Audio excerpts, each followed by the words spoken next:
Deck building.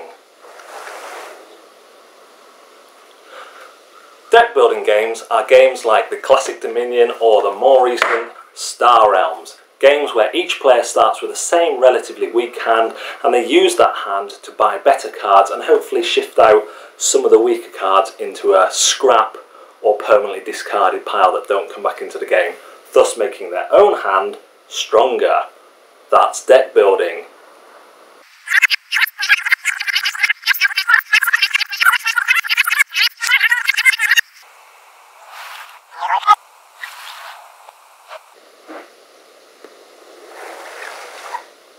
Deck building. Now, I have perceived some confusion about the deck building term in the gaming community.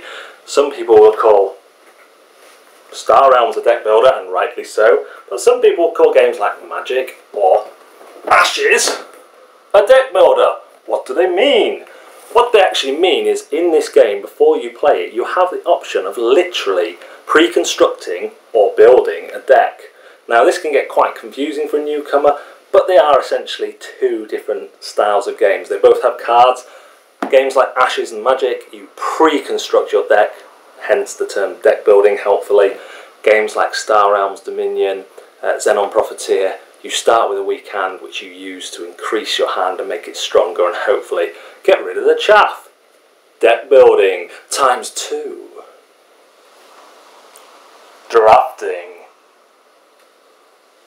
Drafting games are games where each player will take a number of cards into their hands, they will select one or two that they want to use for themselves, and then they will pass the rest of the cards on to the next player, and each player is doing the same. So this set of cards gets smaller as it goes around, but you have an idea what might come back, and you might be able to work out what people have taken or what they might take as the game goes on. So you might want to mess them up, taking a card you don't really need, or you might get an idea of their strategy earlier on in the game. A fun example of this is Best Treehouse Ever, which I really like because I can play it with my son. I also like the more recent Treasure Hunter, that's a good one. And of course, the classic Sushi Go. That is drafting. Filler. To a newcomer, the term filler can seem like quite a negative term, but actually it has no such connotations with it.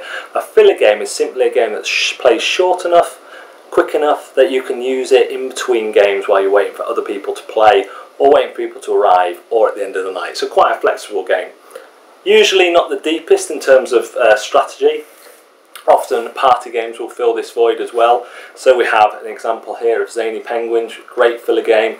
Sushi Go, which we mentioned earlier. If you've only got two of you, Star Realms would be a good filler game. Also, one of my new favourite party games at the minute that I use as a filler is Wink, which is excellent. I should do a review of. Someone should tell me to do that. That is filler games.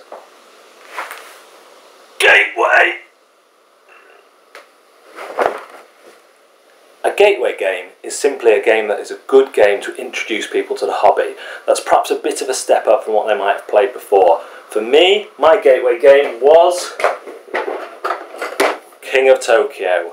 I discovered this myself actually. No one introduced me to it, but I saw it in a local bookstore. Was just amazed by the artwork, the stuff on the back, and I was like, that really sounds like a game I want to play. And so I went and got it, and didn't look back from there. But that is what a gateway game is, a game that you could use to bring someone into the hobby. Often filler games will operate like this, but not always. You can use longer games, more complicated games to do this, as long as they have a good learning curve.